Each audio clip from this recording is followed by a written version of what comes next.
જય માતાજી મિત્રો, વિક્રમ ઠાકોરની સામે પડનારે વિક્રમ ઠાકોરની માફી માંગી. વિડિયો પૂરો જોજો. એમાં વિક્રમભાઈએ એની સ્પષ્ટતા કરી ઇન્ટરવ્યુ કે ભાઈ આને આમ કર્યું છે તમે આમ કરો, જેમ કે કમળા એક પછી એક કોઈના કહેવાથી જ બનાવ્યો હતો એને, પણ મેં મારા તમે એના સમર્થન નહીં માનો. જે કે પેલા ભાઈએ કોઈ વિડીયો બનાવ્યો તો એના વિડીયો બનાવ્યા. નમસ્કાર મિત્રો, જય સદારામ બાપા, જય ઠાકોર સમાજ. હું છું દેવીજી ઠાકોર, રાધનપુર તાલુકા પંચાયત પૂર્વ પ્રમુખ. અને હાલમાં મેં એક બંધારણ વિષયમાં વિક્રમભાઈએ જે બોલ્યા હતા એના વિષયમાં મેં એક વિડીયો બનાવ્યો હતો.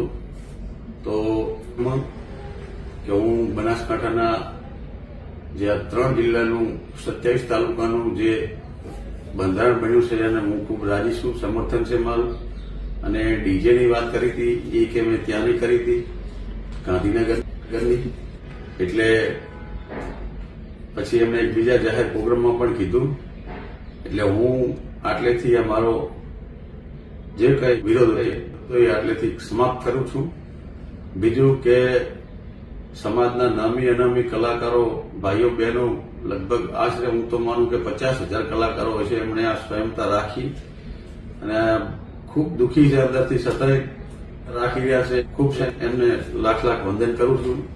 અને હું આગળ જે વિડીયો બનાવ્યો હતો એ ડિલીટ મારું છું. આટલેથી મારો વિરોધ પૂરો કરું છું.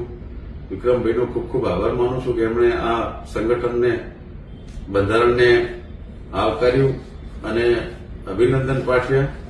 એ બદલ એમનો ખૂબ ખૂબ આભાર માનું છું. મારો હું જૂનો વિડીયો ડિલીટ મારું છું. અને બીજું કે આ બંધારણ બનાવવા માટે અમે રાત દિવસ એક કરીને મારી મહેનત અને છેલ્લા 4 સહકાર આપો, આ બંધારણને અમલમાં લાવે એવું કરો. 99.99% આનો અમલ થઈ ગયો છે, જાતે વિડિયા બનીને આવે છે. છતાંય મારા સમાજને બે હાથ જોડીને વિનંતી કરું છું કે આનું પાલન કરજો.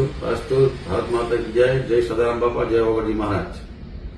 અગાઉ અમે સમાજ માટે સેવા આપી રહ્યા છે. સમાજ માટેની જયારે વાત આવે ત્યારે આ વાત હોય છે કે સમાજમાં રાત દિવસ અમે આ 24 કલાક મહેનત કરી છે બંધારણ બાંધ્યા પહેલા ને એના પછી એને અમલમાં મૂકવામાં.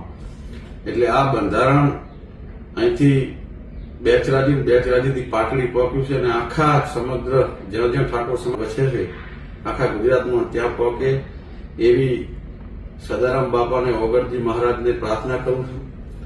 બીજું કે બંધારણની વાત આવે, બંધારણની આજે એક સમાજ માટે સોનાનો સૂરજ ઉગવા જઈ રહ્યો છે. તો આમાં